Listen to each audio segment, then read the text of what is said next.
it's lovely to have sunshine. I mean, it's freezing, absolutely freezing.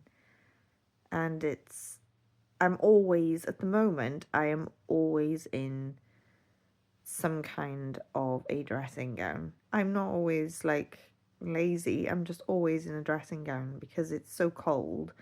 And I prefer to put a dressing gown on sometimes because I put the heating on, then I just it's like if it's like it's too warm. So if I put the heating on, it's too warm. But if I put a dressing gown on, I can get warm enough. So I kind of like put the heating on for a little bit, turn the heating back down because I get too warm, and then put my dressing gown back on because I'm like, and then I feel like I shouldn't be walking around in a t-shirt while the heating is on and it's making me really warm, because then I feel like I'm wasting energy. So yeah, it's interesting.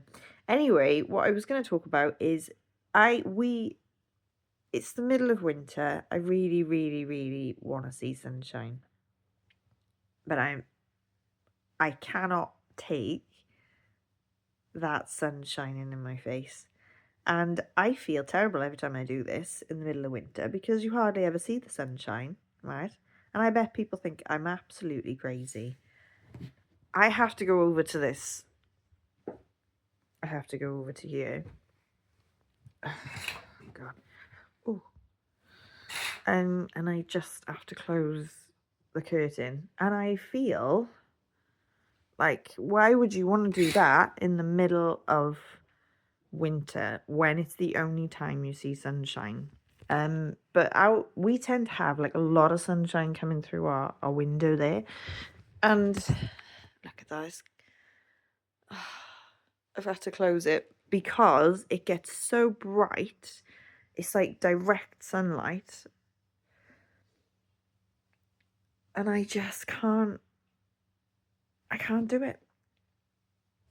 Like, it's just too intense for me personally to sit there and, you know, talk to you. This feels so much nicer. Like, I just used to think, yeah, just this one of those things, you know, everybody gets light in their eyes. And then I watched somebody doing a video, and there was like light coming in from the window, and he said, he was trying to explain what it was like to be a neurotypical, and he said, well, I just want to say that this light isn't bothering me right now. And I was like, how can that not be bothering you? I was like, that would really bother me. Like, I can't go to sleep at night. I actually ended up using little like clippy things. Well, oh gosh, working memory's gone. Clippy things.